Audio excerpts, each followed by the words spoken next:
So, in terms of just advice for your colleagues, senior IT professionals working in higher ed, and then maybe let's say they're struggling with this compliance, everything, whether CMMC, HIPAA, GDPR, what Yeah, would you tell them? What advice would you have for them? Kind of get over it. get over it. That's good Get advice. over it.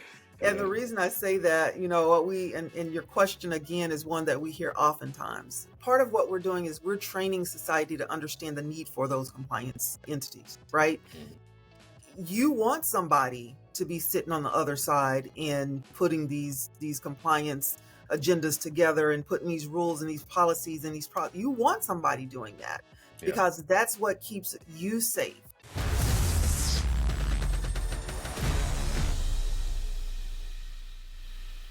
Welcome to another episode of the CMMC Proof Podcast. I'm your host, Darius Phillips, a certified CMMC assessor, the founder and president of Aspire Cyber. And I'm thrilled to have Dean Kimberly Hubbard with us today on the podcast. How are you, Dean Hubbard? I'm doing wonderful. Thank you. Oh, so are you ready for the holidays? I know we're in December, we're close to Christmas. Oh man, we live for those holidays, especially Christmas. We get an extended amount of time to rest. So yes, looking forward to that definitely. So rest and relaxation. Yes. Awesome. Speaking of relaxation, so outside of your role of being a dean and just a IT guru, cybersecurity guru, how do you relax? And what are your interests outside of IT? I'm one of those big nerds where what others may consider not relaxing, I consider it relaxing. And so a lot of times I'll just do some programming or I'm doing research or just looking for things to do, quite honestly. I Yeah. think for me, the whole hobby aspect is pretty much brand new because my kids are now grown. My youngest is Okay. 19. And of course, before they were grown, my hobby was them. So Yeah. I'm trying to figure out what I Yeah. like to do now. It's a great place to be, but yes, I'm trying to figure out what is my hobby? What do I want to do? What do I like to do? That's great. A new chapter in your life. That's a good problem to have, though. Do some It's a wonderful problem to exploring. have. And I'm learning that people that work in academia, yeah, they're just like I said, we're big nerds. They love to read and just things that other people may dread, but yeah, We do. it's We do. relaxing. We find Awesome. that fun. Absolutely. So tell us more about your role at Lone Star College. What is a day like in your shoes? Sure. So I am an instructional dean here. We have a lot of different types of deans. I'm an instructional dean, which is pretty much over all of the academic side of higher ed. And so as a dean, an instructional dean specifically, I do have a campus that is under me. The entire campus falls under me. And this particular campus is a tad bit unique in our system, in the Lone Star College system, because we are considered to be an academic center for excellence. And that simply means our campus we offer everything there is to offer under the sun, but we offer Mhm. all of the programs that Lone Star College offers for IT and for visual communication. So pretty much the role is responsible for making sure our programs are relevant to industry and making Okay. sure our students are receiving an experience that will guide them towards a career once they graduate. So that entails program development, working with industry partners, advisory boards, doing focus groups to project industry needs, working with the government, working with city officials. um, Wow. Program development is the majority of what I do, but program modifications as well as student advising, making those partnerships with universities so that students can transfer into a four-year university Mhm. environment. It's a pretty vast role, and we are literally responsible for the end result of the student experience. So Wow. it's a lot that Mhm. is kind of balled up in that role title. But Right. for the most part, it's not work for me. It's something that I've always wanted to do. My husband reminded me a few years ago. I met him when we were in college. We were both in our last year, and he Aw. reminded me what I told him, and this was 30 years ago, what I told him was I wanted to graduate from college and work at a college. And I did not know I was going to be doing that. Wow. So You for me, manifested it. this is actually, this is a very nice environment to be in, and especially working with the students. Yeah, power of manifestation. I Yes. love it. Well, wow, yeah, your role encompasses a lot. There's a lot of responsibilities on your shoulders, and just shaping the future of the future cybersecurity leaders Yeah. and IT leaders. That it is great. To tell us more about Lone Star College. I know it is a large institution in Houston. Lone Star is actually one of the largest community colleges in the nation. I think at one point we Wow. were number 3. We may be around number 4 now. We have about 20, 21 campuses. We have 8 main campuses, and then the rest are satellite campuses. Hmm. We have about 80,000 students. Prior Wow. to COVID, we had about 100,000 students. Mhm. My main campus is the Lone Star College Cy-Fair campus, and we are the largest campus. Of that 100,000, we had at any given time 20 to 30,000 at this one campus. And Wow. so we're pretty vast. We've even extended internationally. We've had a couple of programs that were in Indonesia. I think we're looking at China now. So we're a large institution. We cater to pretty much anything and everything you can think of in terms of Hmm. industry. We have a large healthcare program, 100% pass rate for that program, 100% placement for that program. We have Wow. truck driving, we have welding, we have ceramics, of course, IT and visual communication. So anything you can think of in terms of a job or a career, we Hmm. have a foundational program in that area. We've done pretty good in terms of keeping up with industry changes. I think that's one of the areas that higher education institutions get a bad rap because we are oftentimes behind the times, and that's mainly because of some of the rules and regulations by state, of course, we have to abide by. But Lone Star College does a pretty good job in terms of projecting and being ahead of that curve. And so we are, especially the IT programs, extremely relevant. Everything we do is up to date. Everything we do is vetted through industry partners just to make sure what we're providing the student with as an experience is what an employer or Right. potential employer is going to want when they hire that student. So Exactly. Lone Star College has a very strong foothold in the Houston region area. But again, we're one of the largest in the nation. So we get students all over. We have international students from, I mean, you name it, Africa, from Egypt. I mean, you name it. We have those Right. students. We also have a lot of faculty, and this is something that not many individuals know, but we have faculty that were trained at, institutions like Harvard and Oxford and Stanford and all of these Right. wonderful, prestigious institutions. Students transfer to those institutions as well. So we do a really good job in terms of preparing students for their next journey, whether that's going into industry for a career or if it's going to go on to a 4-year degree. Wow, sounds like really rewarding and fulfilling works. See Very why much you're, so. and I can sense that passion in when you're just telling me about it. So And that's everybody great. says that. They see that passion when I'm talking about the programs. But one thing I like to add in there is just I am a first generation graduate, Me and too. I literally have gone through education for the last 20, 25 years myself in the learning experience. And so I started out with a BS in physics, Wow. then obtained my MBA, then obtained a master's in cybersecurity, and am finishing up with my dissertation for my PhD in organizational leadership. Wow. So it's an important part of my life. And it's also a journey that I like to share with others because, I grew up in one of the harsh uh, experiences of the African American culture. And Yeah. so it's always very important to me to pass that message on because no matter where you are, no matter where you start, you end where you intentionally drive yourself.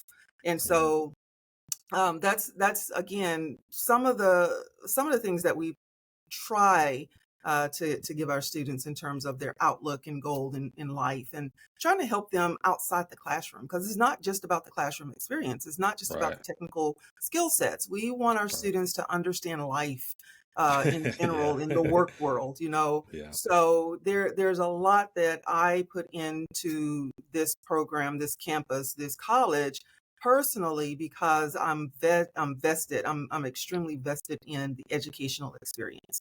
That's awesome. And I totally agree in terms of it's such a powerful motivation or inspiration to see someone who has gone through, seen the worst of times and Hmm.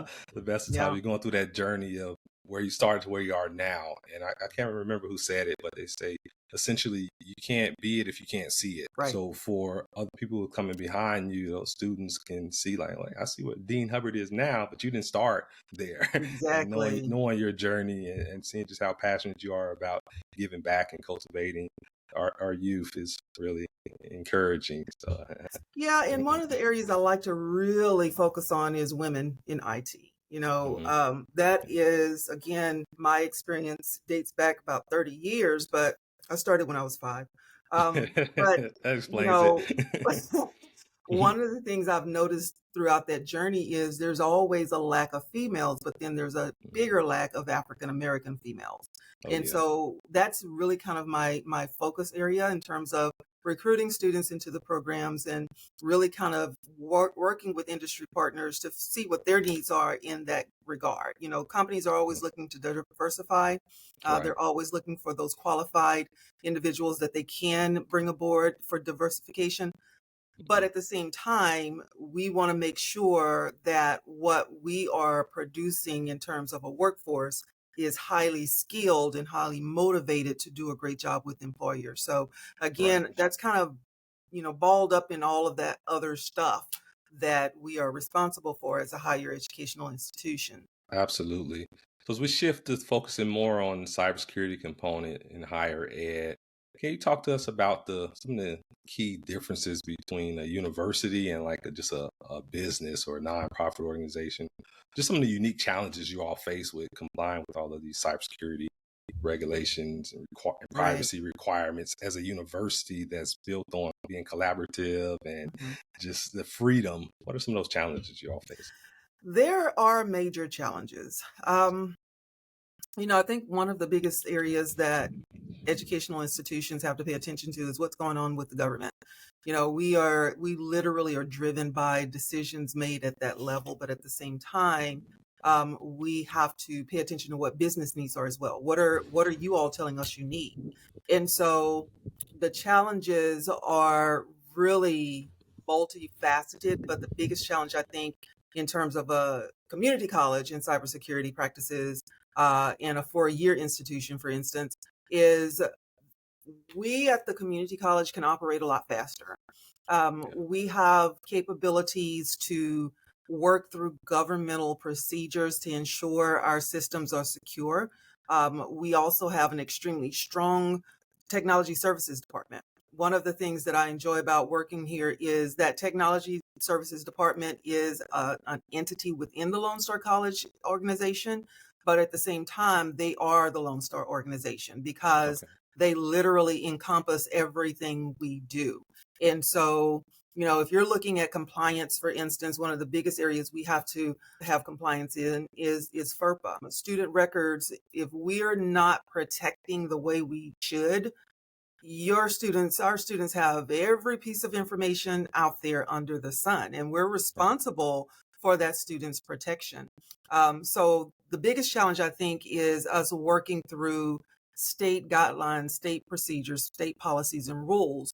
Whereas, and it's about the same for a 4-year institution, but whereas a 4-year institution, they are, I think, a lot more concerned about making sure they do follow all those rules and regulations. And so I think they kind of get into a pattern of, well, let's wait and see what everybody else is going to do. Or, you know, we are going to put this out here and we're going to get it passed through the state, but we're going to take all of these different steps to make sure it's correct before we pass it through the state.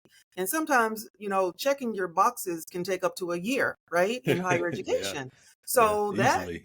really puts you behind 2 years at least because it's the year to get the approval, it's another year to get all of your purchasing, all of your whatever it is you need, and then it's at the last moment that you push those classes into the classroom. So I think our biggest challenge again is working within compliances such as FERPA.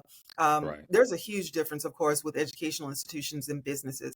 Businesses, especially in the private sector, they can throw money all day at the problem, right? You don't There are have a many blank different. check, Exactly, exactly.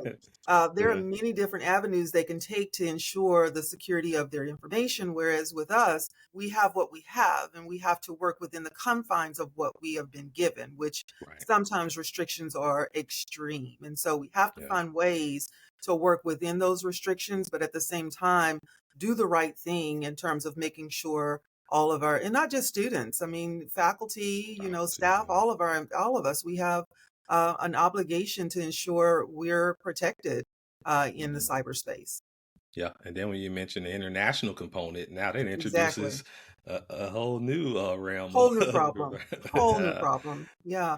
So, I mean, it's multifaceted. And again, I don't think many individuals understand all of those different layers. We've had a lot of individuals in industry. Every time we hold an advisory committee meeting and if there's a new member, we'll have members say, "Well, why are you taking so long to put this on the on the schedule? Why are you taking so long? We told you about this 3 or 5 years ago. Why are you taking so long for this to roll out?" And we have to explain we are restricted by state guidelines. Right. So we found ways, to be able to work within that guideline framework, but at the same time provide industry with what they're needing. It's a very delicate balance, Yeah. but I think we've done a good job in making sure that balance is there. Yeah. Certainly a challenge striking the balance because also it was different universities. You have so many different stakeholders. You mentioned you got Exactly. students, you have parents, you have faculty, you have Exactly. employees. It's certainly a challenge. Now, with that, and the reason I like to ask that question is because when I'm working with universities, especially academic research universities who are trying to comply with CMMC for the Department of Defense, their frustration is like, okay, DoD is really taking a one size fits all approach for us, and they don't understand our unique environment in higher ed. So, with that being said, what are your thoughts in terms of the legislators and the regulators when they're imposing these wide sweeping regulations that will impact the higher ed sector? They definitely don't understand. And I get that question quite a lot.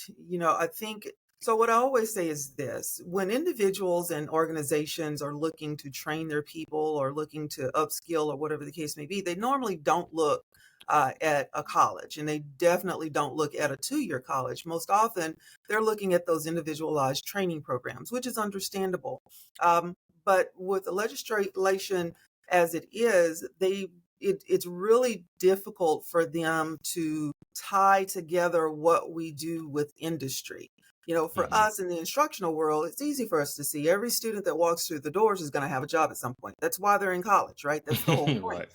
But when you're looking at individuals at the state level that are making these decisions, they're not looking at it that way. They're looking at the traditional model of education. It's a college, you Mhm. give this amount, you don't give this amount, these things happen, these things don't happen. It really does boil down to the fact that they really are not understanding the need. They're not understanding industry need. They're not understanding the impact on students and their 3 to 5 year plan. Oftentimes we will send one of our reps, and most often it's the chancellor, but they will go to state and they will sit through different state hearings and different conversations trying to deliver the message of who we are and not just Lone Star, but who is the academic constituent that Mhm. provides our students with a goal for their next 3 to 5 years of life Yeah. that will take them above that 5 years. And it's not a very easy thing to project.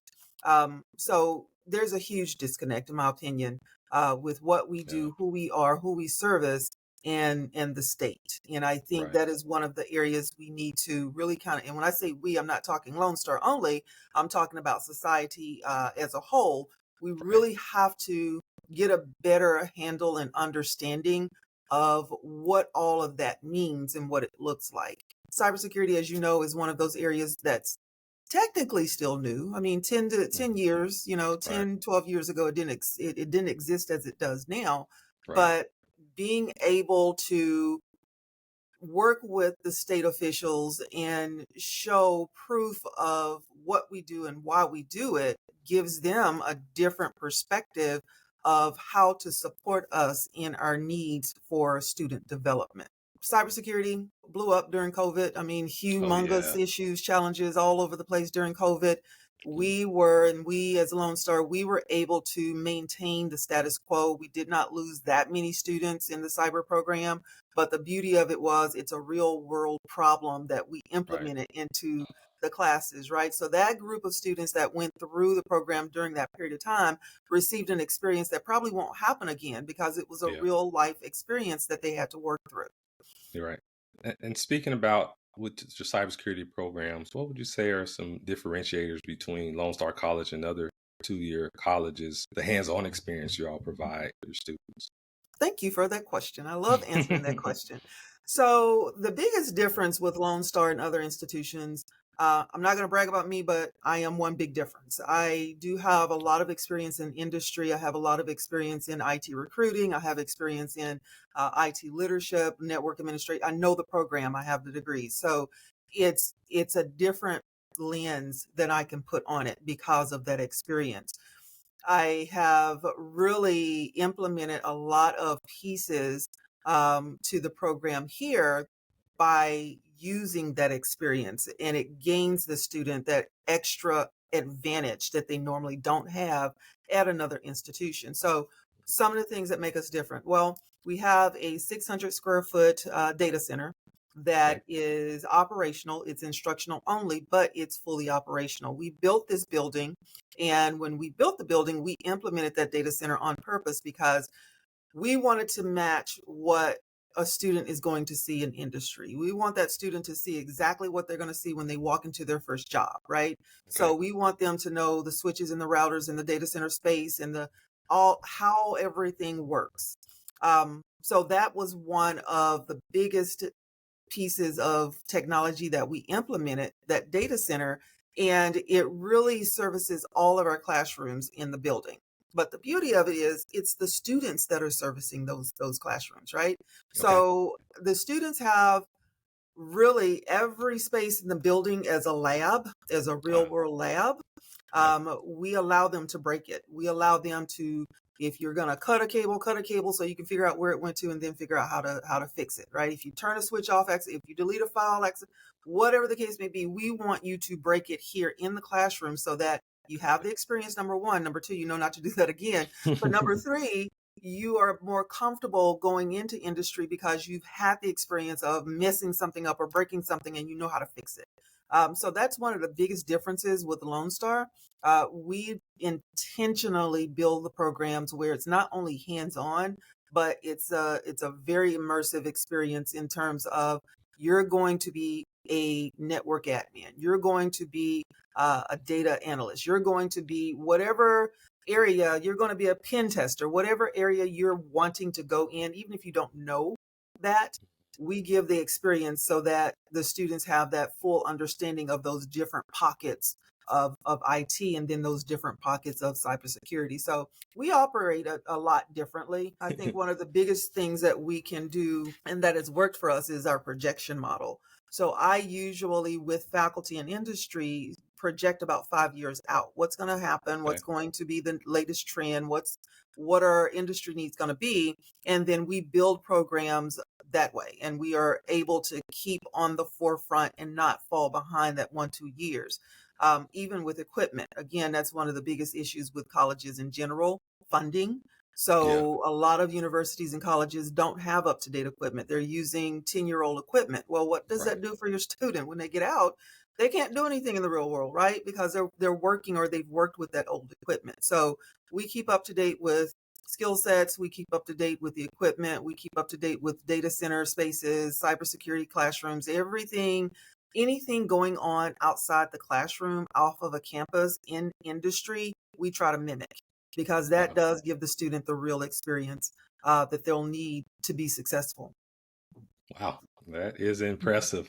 I love it. And I could certainly say when I was getting my degree, we didn't have those Yeah, options. Definitely no hands-on experience. I think that's often a lacking component for yeah, students that are graduating from college where they don't have the hands-on experience, and it's more so theoretical experience they right, have. Like, in right. theory, they work this way, but to be able to graduate with even your 2-year degree and say, "Hey, I was working running a data center that was actually, say, in a test environment, but they were actually had the chance to explore and test it and get a Right. hands-on experience and working with the Exactly. cutting edge technology that's invaluable. And I can speak firsthand uh, when we had did that Lone Star College panel that you Hmm. had facilitated. I had met a student from Lone Star afterwards, and we stayed in contact, and I actually had him work on a project for Aspire Cyber. And I can say that I was blown away by the quality of his work, his level of insight, and yeah, I was really really impressed. And he's a product of Lone Star, so give Awesome. you a I shout love to out. hear that. Yeah, Love yeah, that. yeah. And we were still in contact. I can continue to work with him. He's pretty impressive. So y'all are Well, doing a you good let us know job. what your needs are. We can definitely help you with that. Great, love it, love it. So when it comes to going back to just the whole compliance challenges that a lot of academic institutions are facing and become really overly burdensome for them, tying into that the student component, uh, how do you see that maybe they could leverage using students to help them with some of the compliance challenges, or at least giving them opportunity exposure to, hey, seeing what it's like to have to write security policies or Right. a system security plan, or kind of reading through some of these regulations and understanding it? Do you think that that's something that institutions could leverage students to help with? I definitely do. And it's a very timely conversation because I just hired, I say just, it's been about a year, but I hired a cybersecurity faculty, and Hmm. she has a doctorate in cybersecurity. But what I have done working with her is I've given her a project. There are a lot of national agencies that are looking for cybersecurity programs to invest in. Right. NSA is one. NSA has what Hmm. they call a Center of Academic Excellence. It's a Right. CAE in cybersecurity. And what it is a recognition from NSA that says we've implemented so many different aspects of cybersecurity that when a student takes this cybersecurity program, they are more than likely hireable by pretty much anybody because we've implemented all of those modifications that NSA is looking for. Yeah. Um, the whole compliance side, it's difficult for higher educational institutions, but it's also easier. Okay. And the reason I say that is because it's difficult because individuals don't understand what we're doing, because you have state legislators that don't Right. understand what we're doing. But it's also easier because they don't understand what we're doing, right? We are Yeah. able to pull together plans that are based on projections given by industry.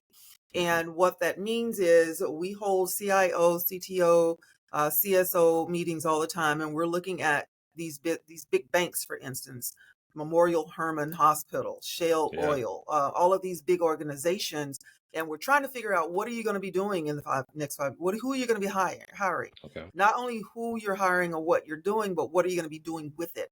Right, the information, all the data you're bringing in with your patients, Hmm. how are you in the next 5 years going to be able to guarantee your patient's safety? How are you Yeah. going to be able to ensure their information is safe? So we project all of this stuff by working with industry, and we get it right 99% of the time. That 1% of the time we don't get it right, it's because it's a new technology that didn't exist before Yeah. we started looking, right? But the whole compliance side, again, it makes it difficult, but it makes it easy. One of the reasons it does make it a bit easier for us is because when we go to those state meetings, what we are telling our legislative team is we cannot provide you with a skilled workforce if we do not have these resources, right? Hmm. We cannot get, and I think I did a talk probably last August, somewhere in that time frame.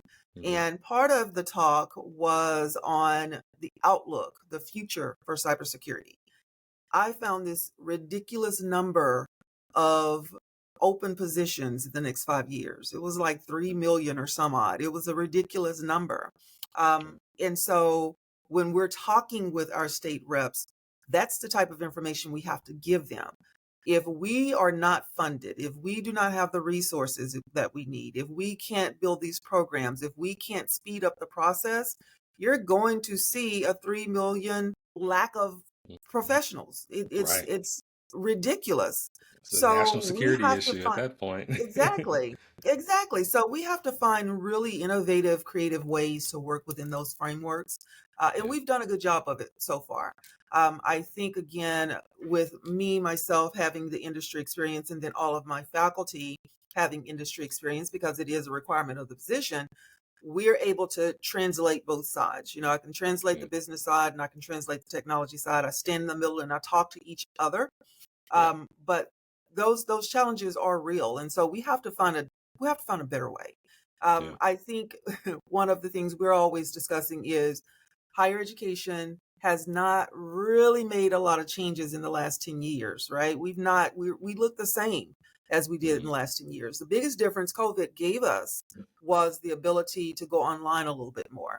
And Okay. so you will see some of these programs with an online component, but you still have to come to campus for hands-on. It's not enough Hmm. just to sit through a lecture. It's not enough just to learn the theoretical side. You have to be able to put it into play. And so you have to come to Right. campus and indulge in those labs. It's part of the program. Yeah. Absolutely. Yes. Well said. So I know you have extensive leadership experience. Like I say, you're working on your doctorates in organizational leadership. So a challenge that a lot of the IT staff for universities struggle with is when they're trying to roll out these cybersecurity controls, really getting that buy-in from senior leadership, from the different stakeholders, students, faculty. What are some creative ways you've seen work effectively in the higher ed space as far as getting that buy-in? The buy-in requires authenticity, transparency, and preparedness, right? Okay. You have to be prepared for the conversations. And unfortunately, you have to be prepared for the negative conversation because, again, higher education, you are working with individuals that have not worked in industry. So there's unfortunately blinders, I like to say. We have blinders on in some aspects where we're not looking at changing. We're not looking at doing something different. We're not looking at updating to be relevant in today's market. We're doing what we always did because it worked. Mhm. Well, that may be true. We're in a different day and time. It's not working. And we are very serious about the innovative piece because we are responsible for building something that does work. At the end of the day, I'll always have to say, we are our students, we are our programs, we are our facilities. If we can invest in those programs and those students as a professional ourselves, then what are we doing? Right? Mhm. It's a whole lot more than just going to the classroom and teaching. It's a whole lot more than going to the board and writing things on the board. Our faculty have tremendous experience. And so the whole buy-in aspect, it's easier for this team, for my team, because we work in the educational environment, but we don't operate mentally in the educational environment, right? We operate in the IT world. We operate in real Mhm. world scenarios and circumstances, and we operate real world. And Right. so at the end of the day, I think it boils down to being able to provide authentic, transparent data, authentic, transparent relationships. That's what helps us get through all of what we need. Those are the things that help us kind of manifest the programs the way we have. Mhm. But it's really the passion Yeah. that we bring to the table. I mean, every single one of my faculty, I have 10 faculty in IT. Every single one of them have that passion because that's what they did for years as a career. It's again a balancing game, but if you are passionate about what you do, if you're passionate about the next generation, and I really think that's what it boils down to. It's the next generation we're training so that when I am 80 years old, Mhm. right, and I don't know anything about anything, I am very comfortable and confident in this next generation's capabilities to help me stay safe with all of my information. So Mhm. it's a balancing act. Absolutely a balancing act, and yeah, knowing that you're doing your part to leave the next generation, leave us in good hands. So Yes, we're in that. very Yeah. important. Yeah. Absolutely. Have a vested interest. Yes. Certainly. But I think one of the key takeaways from that is just you mentioned just being authentic and that transparency. I think that's so important when we think about in the context of cybersecurity awareness and just training the end users to be able to identify those phishing attacks and report, Mhm. and doing the right thing is helping them understand why that's so important and Right. what the university is trying to protect as far as that student data, other different sensitive data, is just that transparency Yeah. in terms of And I think saying, part of that transparency is at the same time that we're teaching our students, sometimes we're learning too, right? Because this oh yeah, industry changes so much. especially Um, technology. it does. It changes so very quickly. And so we're always learning ourselves. Faculty, again, they have industry experience, but once you're here on campus and you're faculty for a while, you're no longer connected the way you were to industry. And so we Right. have to put things in place so that faculty remain relevant as well. One of Mhm. the biggest pieces that we give to our faculty is they're responsible for the technology that in the classrooms they're teaching. So, for instance, that data center I talked about, they're responsible for it. They build it, they put the program together, they do all the cabling, Mhm. routers and switches. They program everything. I mean, they literally act as a technology services department, but that's Mhm. part of their responsibility. So it keeps them relevant.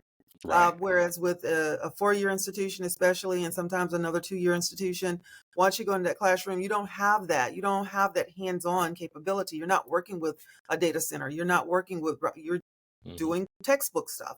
And so Yeah. again, when a student leaves that classroom, they lack the experience. They lack what they will need to be successful going for that first job interview.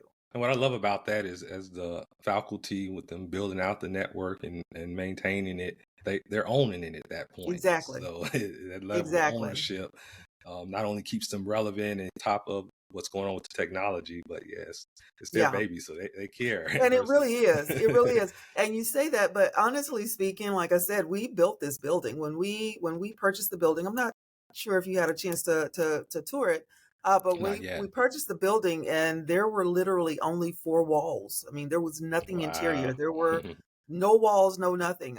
My faculty and myself worked with architects and we put the plan together. We went through the entire building phase of making sure every piece that we wanted in the building was here, but we literally built the campus so that the student has a business experience once they come on campus. So we don't have student services here, we don't have a library, we don't have, there are a lot of amenities that a college campus has that we don't, and we did that on Mhm. purpose because we want our students to feel like they're coming to work every single day. That Mm. prepares them for their real job, right? So Okay. as they're coming in, they have to stop at the receptionist desk. They have to do whatever they do there, go to their classroom. They're working with the instructor. But throughout the entirety of that program, we are giving them the technical skills and the behavioral skills that they'll need to be successful in industry. And they don't even realize that, quite Right. honestly. We're forcing them to talk with each other. You got to work on projects together. You have to learn how to talk to admin individuals and we teach them all that, and they don't understand that we are giving you the behavioral skills that businesses have said they want.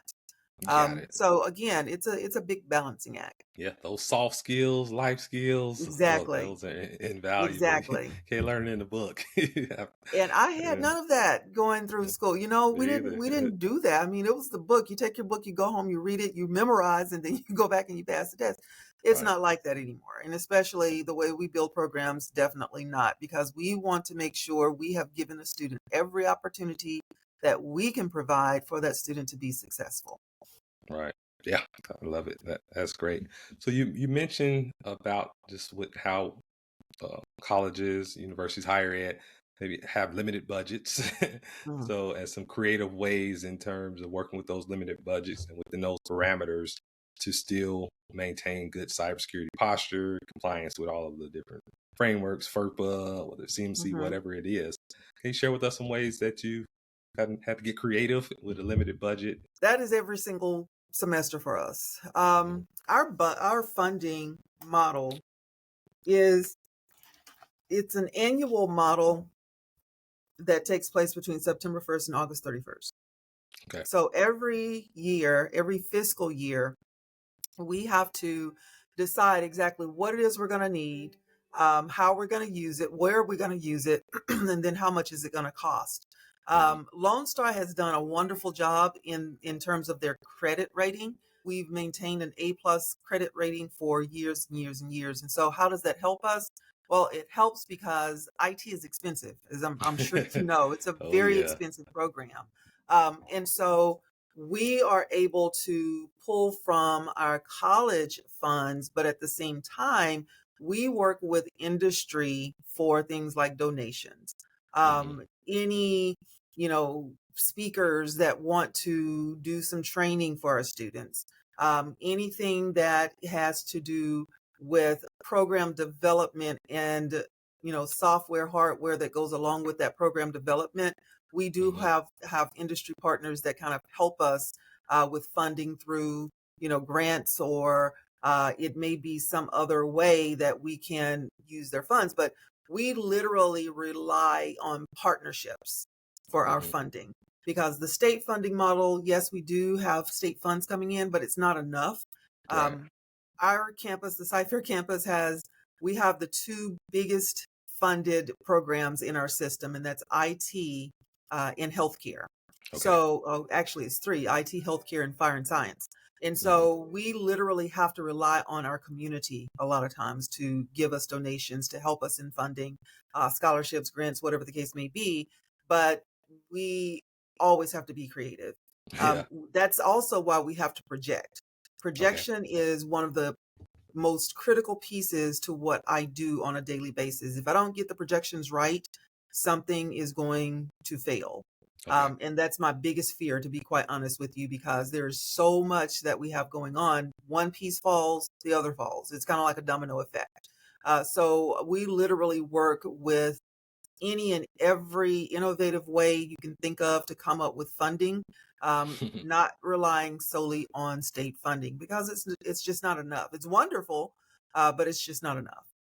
Yeah, and that's certainly been a common theme throughout this entire interview where you mentioned the importance of collaboration and working with industry. I'm glad you really kind of tied it all together, how that Yeah, all works and just it's a synergy. And yeah, that's great. And hopefully it helps some of our listeners who may be struggling with funding think yeah. outside the box. Like they gotta get You creative. have to. You have to. And in higher education, for the most part, our models are old. Our models, our funding models are outdated. The state of Texas did just do an update to the funding model, whereas we used to be funded by the number of students we had. Okay. Now we are funded by the number of students that are successful.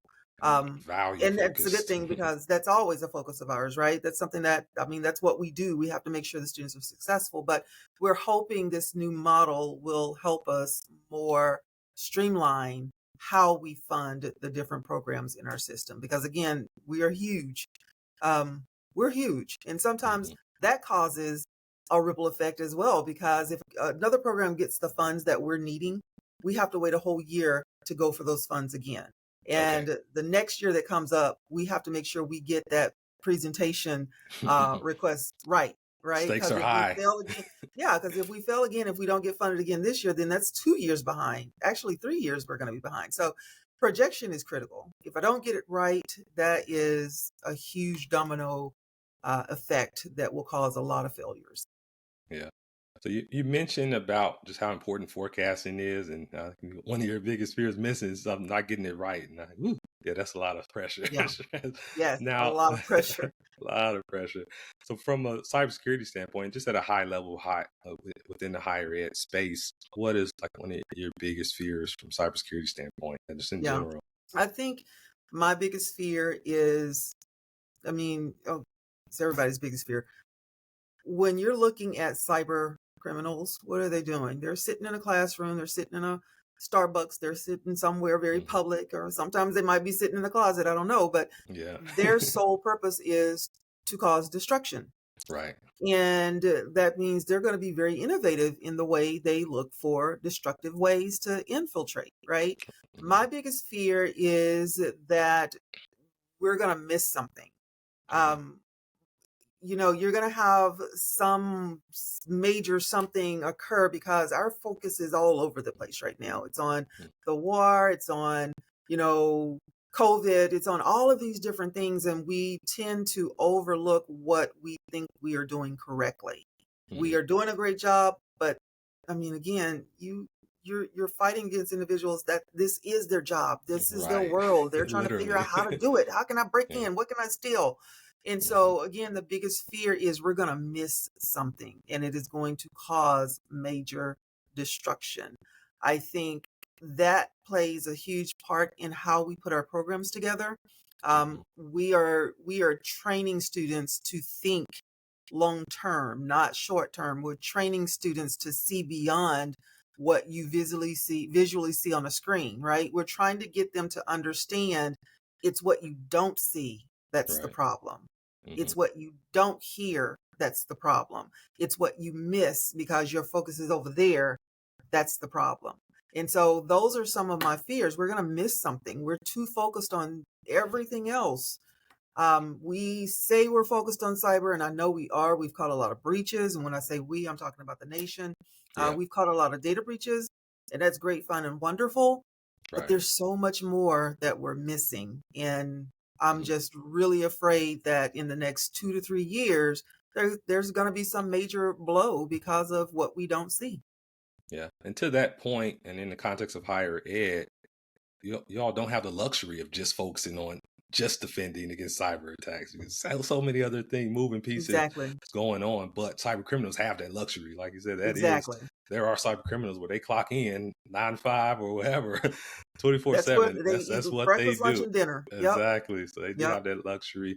And when it comes to national security, it's or being a defender, defenders have to get it right all the time. But those Right. criminals, they just got to get it right once. They just got to find Right. one loophole, and it can lead to some type of catastrophe. To your point, but Yeah. yeah, it keeps us on our Yeah, and toes. those are the things that we're training our students. So when you go in the classroom here for the cybersecurity program, you're going to notice that it really looks like a small sock, Mm, so to speak, mhm. because we're giving them hardcore training. We're not giving them technical, take the book home and read it. We're giving them hardcore training. So Okay. again, when you walk onto this campus, it's not a traditional college campus. The cyber classrooms that we have here, we have four. Two of the four were initially designed for cyber, specifically for cyber. And Hmm. so we've put in different parameters around those classroom spaces so that, as I said before, students can break stuff. You Yeah, can't, we want you to it's a pin, safe we want you to environment. penetrate. We want you to do every single thing that you're going to experience in your job as much as we can provide you. Hmm. And so, you're going to walk into a classroom. It looks like a small sock. We did that on purpose because we want the student experience to be extreme, but at the same time, we again are responsible for providing that trained workforce, that skilled workforce. So it's our Hmm. responsibility to put those classrooms together in that way so that we can provide a safe environment for Hmm. students to train. We can provide a lockdown environment. We have classrooms that we are, specific in terms of you can only use this classroom for this specific thing because Yeah, we've locked down the technology in a way that students are safe, the college is safe, and businesses and organizations in our local region are safe as well. So yeah. we put a lot of thought into it. Yeah, going back to just how you're intentional about your career choice 30 years ago. Exactly. Same way you're Exactly. intentional how you're designing the program and how it's laid out, everything. That's really, You really have to be cool. intentional about what you do in general, right? Because if you're not intentional, then what are you doing? You have no framework, you have no guide. You just I always tell my kids, if you don't know what you're doing or where you're going, you're just out there and you're flinging your arms Yeah. around like one of those Hoping big. for the best. Yeah. Yeah. So you have to be intentional because it's a very specific thing that we're doing. It's a very specific service that we're providing. We are intentional so that we can get it right as often as we possibly can. Of Hmm. course, we're going to have failures. Of course, there are going to be some things but we want to get it right as often as we can because that ensures students' success. Absolutely. Love it. And that's what it's all about, the student success. That's And why then we're here. and like you mentioned, with the importance of the collaboration with industry and partners, it gives them that reassurance knowing that, okay, a Lone Star graduate, they're going to have that hands-on experience. They're not Exactly. it wasn't just a book program. It was, hey, they're getting hands-on. So that is certainly Exactly. encouraging and strengthens those relationships. So I can tell you that right before I called you, I just got off the phone with one of our advisory committees, and one of the members actually stated something like that. His statement was, I've not hired anyone from Lone Star yet, but normally when I hire a college grad or a college student that's in the program, they don't have enough knowledge to do anything. I mean, there's Hmm. literally there's no position that this individual would be able to place a student because they were not prepared. And Hmm. so that's the type of information we jump on. I jump on that as much as I can and say, okay, what did they do? And what are Hmm. we doing? Did we do that? Because if they did it and they don't, I use Yeah. those opportunities to modify what we do to make it better for the student and for industry partners. Yeah. That continuous improvement. Yeah. Hmm. Absolutely. Fantastic. So, in terms of just advice for your colleagues, senior IT professionals working in higher ed, and then maybe let's say they're struggling with this compliance, everything, whether CMMC, HIPAA, GDPR, what Yeah, would you tell them? What advice would you have for them? Kind get over it. of get over it. That's good Get advice. over it. And Yeah. the reason I say that, what and your question again is one that we hear oftentimes. Part of what we're doing is we're training society to understand the need for those compliance entities, right? Mhm. You want somebody to be sitting on the other side and putting these compliance agendas together and putting these rules and these policies and you want somebody doing that Yeah. because that's what keeps you safe. I always ask the question, are you comfortable going to the store and just throwing stuff in a basket and leaving your basket with your wallet? Are you comfortable with Yeah. that? And if you're comfortable with that, fine, you can complain about compliance all day. But if you're not comfortable with that, you should be praising compliance because that's the purpose.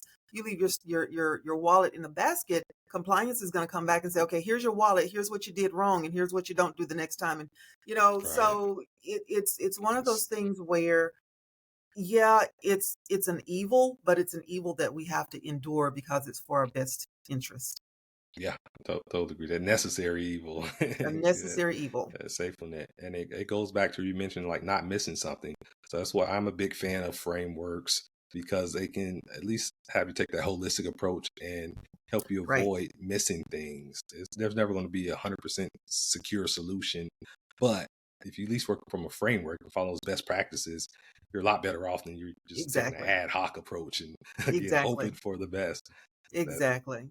that And it's funny we're having this conversation because my husband and I have a conversation all the time. He's IT compliant, he's cybersecurity compliance, and I'm cybersecurity technical.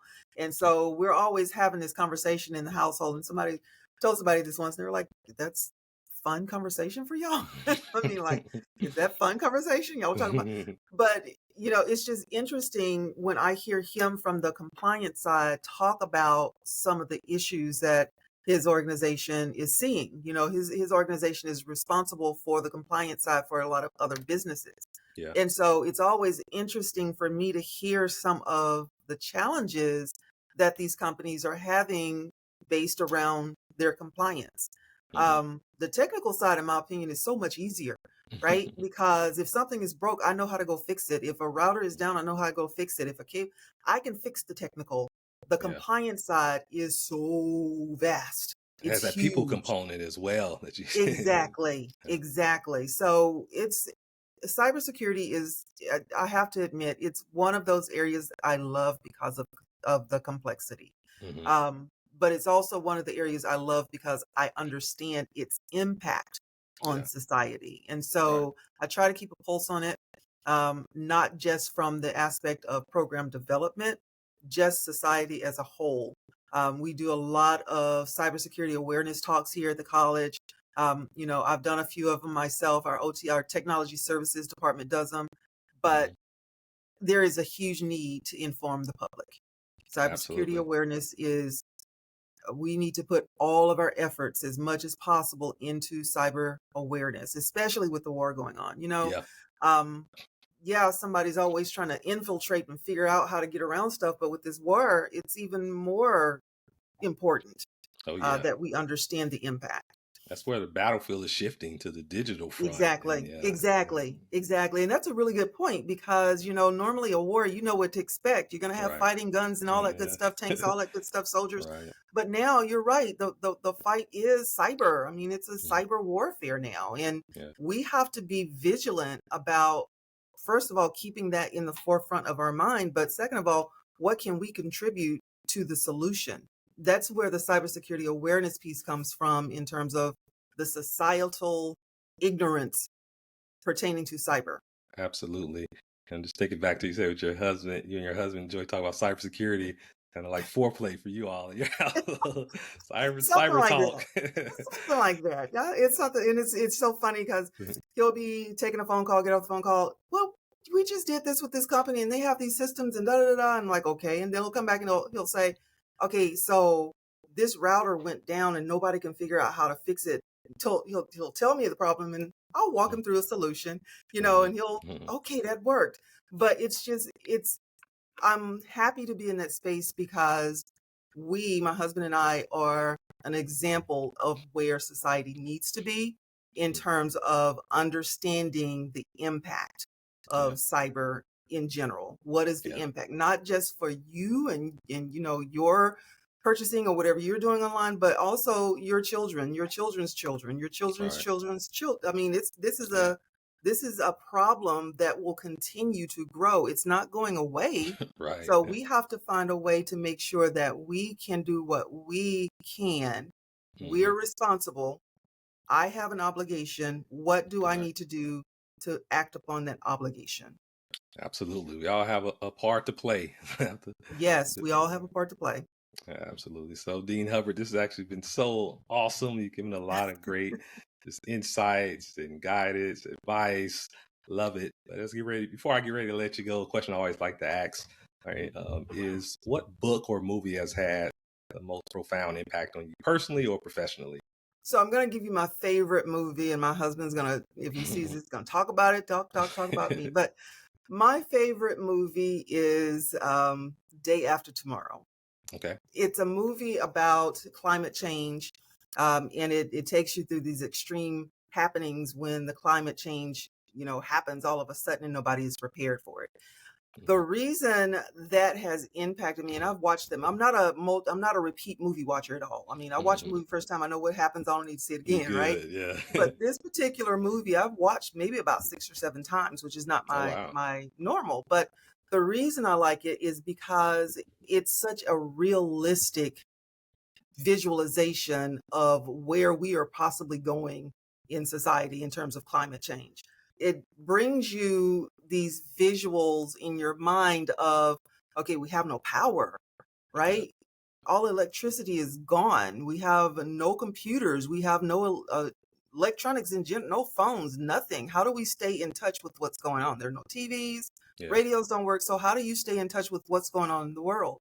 And so again, I like the movie because it's such a realistic picture of where we are possibly headed as a society if we don't get hold of the whole idea of climate change, but what happens when it fails, right? Mm. Especially in the sense of we are so connected to technology now, Oh, yeah. right? We cannot function without your phone. You wake up first thing in the morning, what do? You grab your phone. You wake All up right. first thing in the morning, you grab your phone, you turn TV Lifeline. on. Yeah, it's your lifeline, right? So when that's gone, when you have no internet, what do you do? How do you function? What happens with society? Yeah. So I like it because it's a realistic picture of where we're going as a society if we don't get a handle on what we're doing. Yeah. Right. Love it. I don't think I've seen that movie, but I'm gonna add it to my list now. I have to check Add it it to out. your list. I promise you, you will watch it multiple times. Definitely check it out. Now, what about book? What's one of your My favorite favorite books? book is Good to Great.